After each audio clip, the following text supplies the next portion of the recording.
Hello બાળકો, નમસ્તે. ધોરણ 4 વિષય પર્યાવરણ અને આજે આપણું લેક્ચર નંબર છે 5.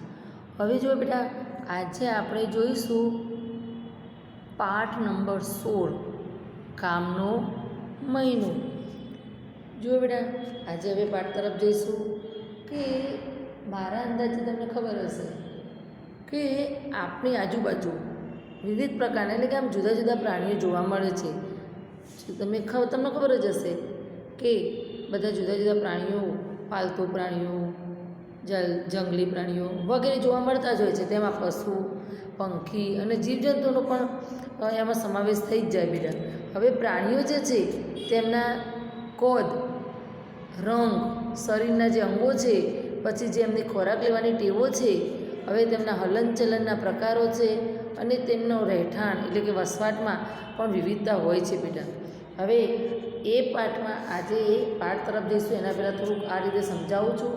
એટલે આપણે અંદર આવશે ચોપડીની અંદર જુદા જુદા પક્ષીઓ છે, એમના રહેઠાણની, એમને કેવી રીતે ખોરાક લે છે, એ બધી એમની વિવિધતા કેવી જુદી જુદી છે એ બધું જોવા મળશે. હવે જે તમને ખબર હશે બેટા કે પ્રાણીઓના જે શરીરના અંગો જે છે એમાં પણ વિવિધતા હોય. અંગો એટલે શરીરના અંગો એટલે તમને ખબર હશે કે કેટલાક પ્રાણીઓ જો પૂંછડી હોય તો કેટલાક પ્રાણીઓ શું હોય, સૂંઢ હોય. એ પણ એક અંગ જ કહેવાય ને બેટા શરીરનું. કેટલાકને 2 કે વધુ પગ હોય તો કેટલાકને પગ હોતા નથી. હવે કરોડિયાની વાત કરીએ અને કેટલા બધા પગ હોય છે કે નહીં. કેટલાકને ચાંચ હોય અને પાંખો હોય તો કેટલાકને શિંગડા હોય. એ રીતે શરીરના અંગોમાં પણ જુદી જુદી વિવિધતા હોય. પ્રાણીઓની ખોરાક લેવાની રીતો જુદી જુદી હોય છે. હવે જો કેટલાક પ્રાણીઓ જે છે એ મોં વડે કે જીભ વડે લેતા હોય તો કેટલાક પ્રાણીઓ ચાંચ વડે ખોરાક લે, કેટલાક પ્રાણીઓ કે સૂંઢ વડે પણ ખોરાક લેતા હોય, તો કેટલાક પ્રાણીઓ આગળના 2 પગ વડે, તો કેટલાક પ્રાણીઓ પોતાના 2 પગ વડે. કેટલાક પ્રાણીઓ હોય એવા પ્રાણીઓ ઘણા એવા છે કે આગળના 2 પગ વડે ખોરાક લેતા હોય, તો ઘણા પ્રાણીઓ એવા છે કે પોતાના 2 પગ વડે ખોરાક પકડીને ખાય છે. હવે એ પ્રાણીઓના દરેક પ્રાણીઓના રહેઠાણ એટલે કે રહેવાનું વસવાટમાં વિવિધતા હોય છે. પશુઓ પોતાના બનાવેલા રહેઠાણમાં રહે છે, તો પાલતુ પ્રાણીઓ, હવે તમને ખબર હશે બેટા કે પશુઓ, કબૂતર છે, ચકલી છે, કાગડો છે, એ બધા શું કરે છે, પશુઓ પોતાના બનાવેલા જે રહેઠાણ છે એમાં રહે છે. તો પાલતુ પ્રાણીઓ જે છે એ માલિકે બનાવેલા રહેઠાણમાં રહે છે. કેટલાક પ્રાણીઓ જમીન અને પાણી એમ બંનેમાં રહે છે. પક્ષીઓ રહેવા અને ઈંડા મૂકવા માટે વિવિધ પ્રકારના માળા બનાવે છે. તો પક્ષીઓની માળા બનાવવાની રીત તથા જગ્યાની પસંદગીમાં પણ વિવિધતા હોય છે. તમને ખબર હશે કે પ્રાણીઓ દાંતનો ઉપયોગ કઈ રીતે કરે છે, તો જો ઘાસ, પાન અને કોની ડાળીઓ ચાવવા માટે, ખોરાકને પકડવા માટે, ખોરાકને તોડવા માટે કે ચીરવા માટે, તેમજ વસ્તુઓને કાપવા અને કોતરવા માટે પણ કરે છે. અને દરેક પક્ષીના પંજા જે છે એ એક સરખા હોતા નથી. પંજાના જે ઉપયોગની દૃષ્ટિએ જોઈએ તો તેમાં પણ વિવિધતા, અલગપણું જોવા મળે છે. કેટલાક પક્ષીઓના પંજા આંગળીઓની જેમ જુદા જુદા છે, ત્યારે કેટલાક પક્ષીઓના પંજા આંગળીઓમાં ચામડી સાથે જોડાયેલા છે. હવે કેટલાક પક્ષીઓના પંજા ટૂંકા હોય, કેટલાક પક્ષીઓના પંજા લાંબા હોય, કેટલાક પક્ષીઓના પંજા વળે તેવા હોય, તો કેટલાકના પંજા નહોરવાળા હોય. એ રીતે વિવિધતા અલગ હોય છે. વિવિધતા દરેકમાં હોય છે. હવે જોઈશું આપણે પાઠ તરફ જઈશું બેટા કે હવે બાલ મંદિર લખેલું છે, ભાવનગર છે, 13 એપ્રિલ 1936. હવે એક ગીજુભાઈ છે એમનો આ પત્ર લખે કેટલા વર્ષો થયા છે, તો 83 જેવા વર્ષો થયા હશે. કેટલા? 83 થી 85 વર્ષ જેટલા થયા હશે એમને પત્ર લખે. હવે બપોરના 3 વાગ્યા છે, આકાશમાં વાદળ નથી. હવે બપોરે 3 વાગે શું હોય, આકાશમાં વાદળ હોય નહીં, સૂર્ય તપી રહ્યો છે. ચકલીઓ, કબૂતરો અને ફૂલચકલીઓએ જોડીઓમાં તેમના માળા બનાવવાનું શરૂ કરી દીધું છે. જે ચકલીઓ છે, કબૂતર છે, ફૂલચકલી છે, એમને પોતાની જોડીઓમાં માળા બનાવવાનું પસંદ કરી દીધું છે. અને ઘણા પક્ષીઓએ તેમના માળા બનાવી લીધેલા છે. થોડા માળામાં તેઓ તો ઈંડા સેવાનું કામ ચાલે છે. થોડા ઘણા માળા છે એમાં તો ઈંડા સેવાનું કામ ચાલુ થઈ ગયું છે. પક્ષીઓના માતા પિતાએ તેમના બચ્ચાને જુદા જુદા પ્રકારના જીવજંતુઓ અને બીજી વસ્તુઓ ખવડાવવાનું ચાલુ કરી દીધું છે. અમારા આંગણામાં પણ એક કબૂતરનું બચ્ચું છે. માળામાં હજી એક ઈંડું છે, પરંતુ તે સેવવામાં આવ્યું નથી. હવે જુઓ શું કહે છે કે પક્ષીઓએ માળા બનાવવાનું ચાલુ કરી દીધું છે. અમુક થોડા માળામાં તો ઈંડા સેવાનું પણ કામ ચાલે છે. પક્ષીઓના માતા પિતા જે છે તેમના બચ્ચાને જુદા જુદા પ્રકારના જીવજંતુ જુદા જુદા પ્રકારના જીવજંતુઓ એમને આપી અને બીજી વસ્તુઓ આપીને ખવડાવવાનું પણ ચાલુ કરી દીધું છે. હવે કહે છે કે અમારા આંગણામાં પણ એક કબૂતરનું બચ્ચું છે. મારામાં હજી એક ઈંડું છે, પરંતુ તેને સેવવામાં આવ્યું નથી. હવે ગોપાલભાઈના ઘરના રસ્તે હવે જુઓ, હમણાં મેં તમને સમજાવ્યું હતું કે જુદા જુદાના પશુ પક્ષીઓ છે એમના રહેઠાણ, ખોરાક લેવાની રીત બધું અલગ અલગ હોય છે બેટા. તો ધ્યાનથી સમજજો કે ગોપાલભાઈના ઘરના રસ્તે રોડની બાજુ પર ઘણા પથ્થરો છે.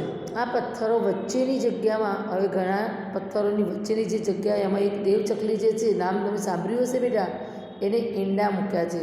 હવે બચુભાઈએ મને તે બતાવ્યું. શું કહે છે? ગોપાલભાઈના ઘરના રસ્તે હવે રોડની બાજુમાં બધા પથ્થરો પડ્યા હશે, એમાં પથ્થરોની જે વચ્ચે જગ્યા પડે છે એમાં એક દેવચકલીએ ઈંડા મૂક્યા છે. હવે બચુભાઈએ શું કહે છે કે તે મને બતાવ્યું. મેં દૂરબીન વડે જોયું તો માળો ઘાસનો બનેલો છે. હવે જે માળો બનાવ્યો હતો એ શેનો બનાવેલો હતો? હવે ઈંડા મૂક્યા છે એટલે માળો બનાવ્યો હોય તો જ ત્યાં ઈંડા મૂકે ને. તો દૂરબીન વડે જોયું તો માળો ઘાસનો બનેલો છે. તેની ટોચ ઉપર નરમ ડાળીઓ. હવે જે માળો બનાવેલો છે એ શેનો તો જુઓ, તેની જે ટોચ ઉપર નરમ ડાળીઓ, મૂળ, ઊન, વાર અને પીંજેલું રૂ હતા. આ રીતે દેવચક્રીએ માળો બનાવ્યો. દેવચક્રીએ જે માળો બનાવ્યો છે એમાં કઈ કઈ વસ્તુઓનો ઉપયોગ કરીને માળો બનાવ્યો હતો? એ માળો ઘાસનો બનેલો છે, પણ શેનો? તેની ટોચ ઉપર નરમ ડાળીઓ, મૂળ, ઊન, વાર અને પીંજેલું રૂ હતા. હવે દેવચક્રીએ તે માળો બનાવે છે. તેમના બચ્ચાઓ માટે કેવું નરમ અને હૂંફાળું ઘર બનાવ્યું છે. જુઓ તો. હવે જુઓ, જે દેવચકલી જે છે એ કાગડા જેવી નથી. હવે જો કાગડાનો જે માળો હોય બેટા, હવે મેં તમને સમજાવ્યું કે દેવચકલી છે એ ઘાસનો માળો બનાવેલો છે, અને જે દેવચકલી છે કાગડા જેવી નથી. કાગડાનો માળો બધા પ્રકારની વસ્તુઓથી બનેલો. કાગડાનો જે માળો હોય એ બધા પ્રકારની વસ્તુઓથી બનેલો હોય છે. તાર અને લાકડાનો પણ માળો બનાવી શકે કાગડો. મેં દેવચકલીના માળામાં બચ્ચું પણ જોયું. તે તેની ચાંચ પોળી રાખીને બેઠું હતું. તેનું મોં અંદરથી લાલ હતું. હવે શું કહે છે? દેવચકલીના માળામાં જે મેં બચ્ચું પણ જોયું, તેની ચાંચ પોળી રાખીને બેઠું હતું અને તેનું મોં અંદરથી લાલ હતું. એટલી વારમાં દેવચકલી ઉડતી ઉડતી માળામાં આવી અને બચ્ચાની ખુલ્લી ચાંચમાં કંઈક મૂક્યું. શું કહે છે? એટલી વારમાં દેવચકલી ઉડતી ઉડતી માળામાં આવી અને બચ્ચાની જે ખુલ્લી જે ચાંચ છે એમાં કંઈક મૂક્યું. કદાચ થોડા નાના જીવજંતુ. ત્યાં સુધીમાં સાંજ પડવા આવી હતી. દેવચકલી તેના બચ્ચાઓ સાથે જ ગોઠવાઈ ગઈ હતી. દેવચકલી જે છે એ શું કહે છે? હવે બચ્ચાની ખુલ્લી ચાંચમાં હવે શું કહે છે? દેવચકલી છે એટલે આમ ઉડતી ઉડતી માળામાં આવી અને બચ્ચાની ખુલ્લી ચાંચમાં આમ કંઈક મૂકી દીધું. અને એટલે મૂક્યું હોય એમાં શું હોય? થોડાક નાના જીવજંતુ જ હોય. ત્યાર સુધીમાં સાંજ પડવા આવી અને દેવચકલી તેના બચ્ચાઓ સાથે જ ગોઠવાઈ ગઈ હતી. હવે જે દેવચકલી છે એ પણ તેના બચ્ચાઓ સાથે ત્યાં જોડે માળામાં જે બચ્ચા તેના જોડે ગોઠવાઈ ગઈ.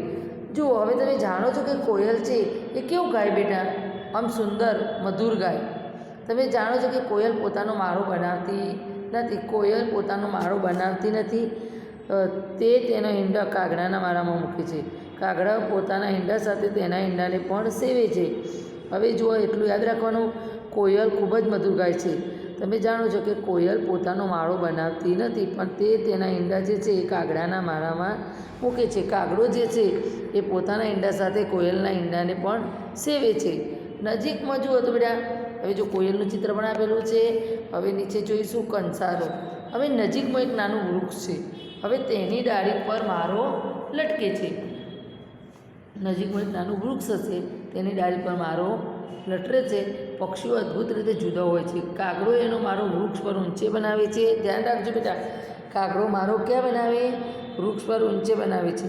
હવે કબૂતર તેનો માળો થોરના કાંટાઓમાં અથવા મહેંદીની વાડમાં બનાવે છે. જે કબૂતર હોય એ આમ થોર જેવા થોરના કાંટા હોય એમાં અથવા મેંદીની વાડમાં હવાવાળો જગ્યા હોય એમાં બનાવે છે. ચકલીઓ આજુબાજુ બધે, હવે ચકલીઓ મારો હોય ને આપણા ઘરમાં અને બહાર પણ જોવા મળે છે. એનો મારો ગમે ત્યાં ચકલીઓ બનાવી દે છે. કબાટની જે ટોચ ઉપર હોય અરીસા પાછળ. તમે જોજો ગામડે ગયા હોય બેટા અને ગામડેથી આપણે અમદાવાદ પરત આવીએ ત્યારે જો થોડા દિવસ આપણું મકાન બંધ રહે તો ગેલેરીની અંદર જે અરીસો હોય કે કોઈ પણ વસ્તુ ત્યાં કબૂતર કેવા આમ ચકલી જે છે કબૂતર કે ચકલી સરસ એવા મારા કેવા બનાવી દે છે. આમ પાતળી સળીઓ લીમડાની હોય એ જ બધી જોવા મળે. અને સાટલી ઉપર પણ બનાવી દે.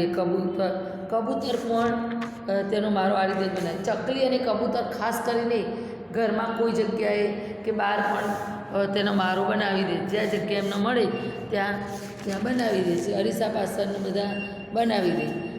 તેઓ તેમનો માળો ઘણીવાર જૂના અને ઉજ્જડ મકાનોમાં જોવા મળે છે. કંસારા પક્ષીનો અવાજ કેવો હોય તો ટક ટક ટક અવાજ ઉનાળામાં સંભળાય.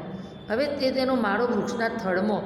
હવે જુઓ કંસારો જે છે, કંસારો એ આગળ ચિત્ર મેં તમને બતાવ્યું, તમને દેખાતું હશે કે એ જે છે એ એક વૃક્ષના થડમાં જુઓ. આ જો કંસારો જે છે એ આ વૃક્ષના તમને દેખાતો હશે. કંસારો જે છે એ વૃક્ષના થડમાં જે કંસારો જે છે એ વૃક્ષના થડમાં કાણું કરીને બનાવે છે. હવે જુઓ દરજીડો જે છે, હવે જો દરજીડો છે એ માળો કેવી રીતે બનાવે છે તમે જુઓ. દરજીડો તેની તીક્ષ્ણ ચાંચનો ઉપયોગ કરી. જો તેની ચાંચ કેવી હોય, દરજીડો જે છે એની ચાંચ તીક્ષ્ણ હોય. તેની ચાંચનો ઉપયોગ કરી 2 પાંદડાઓ સીવીને શું કરે, આ જો તમને ચિત્ર દેખાય છે બેટા, તમને ચિત્ર દેખાતું હશે કે દરજીડો તેની તીક્ષ્ણ ચાંચનો ઉપયોગ કરી 2 પાંદડાઓ સીવીને જાળીઓમાં માળો બનાવે છે. દેખાય છે ને.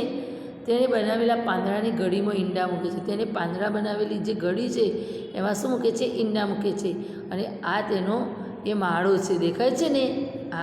આ જુઓ આ દરજીડો છે અને જે પાંદડા જે 2 પાંદડાઓ સીવીને જાળીઓમાં માળો બનાવે છે અને તેને બનાવેલા પાંદડાની જે ઘડીમાં ઈંડા મૂકે છે અને આ છે તેનો માળો છે. હવે નીચે જોઈશું જુઓ ફૂલ સૂંઘણી. આ જે છે ફૂલ સૂંઘણી છે. હવે ફૂલ સૂંઘણી તેનો માળો વૃક્ષની નાની ડાળીઓમાં અથવા જાળીઓમાં લટકતો બનાવે છે. ફૂલ સૂંઘણી જે છે એ માળો વૃક્ષની નાની ડાળીઓમાં અથવા જાળીઓમાં લટકતો બનાવે છે. તે જ સાંજે અમે ફૂલ સૂંઘણીનો માળો જોયો. તેનો માળો શાનો બનેલો છે? હવે જુઓ ફૂલ સૂંઘણીનો માળો જે છે વૃક્ષની, તમારે ધ્યાન રાખવાનું બેટા, શું કહું છું, વૃક્ષની જે નાની નાની ડાળીઓ હોય અથવા જાળીઓમાં લટકતો બનાવે. આમ ફૂલ સૂંઘણીનો માળો છે. અનુમાન કરો તો કઈ ફૂલ સૂંઘણી એનો માળો કઈ વસ્તુઓનો ઉપયોગ કરે છે બનાવવા માટે, માળો બનાવવા? તો તેના માળામાં વાળ, ઘાસ, પાતળી સળીઓ, સૂકા પાંદડાઓ, પીંજેલું રૂ, ઝાડની સાલના ટુકડા, કપડાના ચિંત્રો અને કરોળિયાના જાળો હોય છે. એ વસ્તુઓનો ઉપયોગ કરી શકે છે માળો બનાવવા. હવે જુઓ આપણે આગળ જોઈશું કે સુઘરી. હવે એક શું કહે છે પેલું, જ્યારે મેં દૂરબીન વડે જોયું માળામાં બચ્ચા જોઈ શકાતો હતો. તે માળાના નાના મુખ આગળ બેઠો હતો. હવે જે શું કહે છે ફૂલ સૂંઘણીમાં જુઓ, જ્યારે એ શું કહે છે કે દૂરબીન વડે જોયું તો માળામાં બચ્ચો જોઈ શકાતો હતો. માળામાં જો દૂરબીન વડે જોયું તો માળામાં બચ્ચો જોઈ શકાતો હતો. તે માળાના નાના મુખ આગળ, જે માળો બનાવેલો જે છે એના નાના મુખ આગળ બેઠો હતો. તેની માતા ખાવાનું લઈ આવે તેની રાહ જોઈને બેઠો હતો. તે હવે બીજું શું કરી શકે, ફક્ત ખાય અને સૂએ. જે ફૂલ સૂંઘણી છે એ જેનો માળો બનાવે છે એમાં શું કરે છે, એના બચ્ચા જે છે એ તેની માળાના નાના મુખ આગળ બેઠા હતા. એની માતા જે છે ખાવાનું લઈને આવી તેની રાહ જોઈને બેઠા હતા. ફક્ત તે ખાય અને સૂએ. હવે જુઓ તમે સુઘરી વિશે જુઓ તો જુઓ સુઘરી જે છે એ તમને ખબર હશે કે નર સુઘરી ખૂબ સુંદર માળો વણે છે.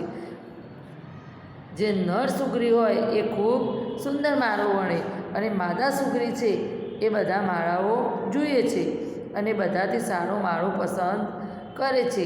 તેમાં ઈંડા મૂકવાનો નિર્ણય કરે છે. હવે જુઓ, મેં તમને સમજાવ્યું કે નર સુગરી છે એ સુંદર માળાઓ વણે છે. આ જે છે એ નીચે જુઓ તો આ સુગરીનું ચિત્ર છે.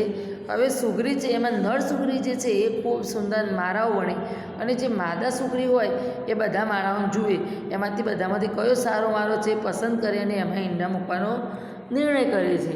હવે આગળ જોઈશું કે બધા પક્ષીઓ આ દિવસોમાં ખૂબ જ વ્યસ્ત છે. પહેલું સોપાન માળા બનાવવાનું. હવે આ દિવસોમાં મેં તમને આ પાઠ જ આપણો છે કે કામનો મહિનો, એટલે કે જે આ પક્ષીઓ જે છે બધા, આ જે બધા પક્ષીઓ છે એ આ દિવસોમાં ખૂબ જ વ્યસ્ત છે. પહેલું સોપાન માળ બનાવવાનું અને પછી ઈંડા મૂકવાનું અને આટલા પ્રયત્નોથી બનાવેલા માળામાં બચ્ચાઓનો ઉછેરવા એ ખૂબ જ મુશ્કેલ કામ કરે છે. હવે હું બાકીનું બીજા લેક્ચરમાં સમજાવીશ. ઓકે.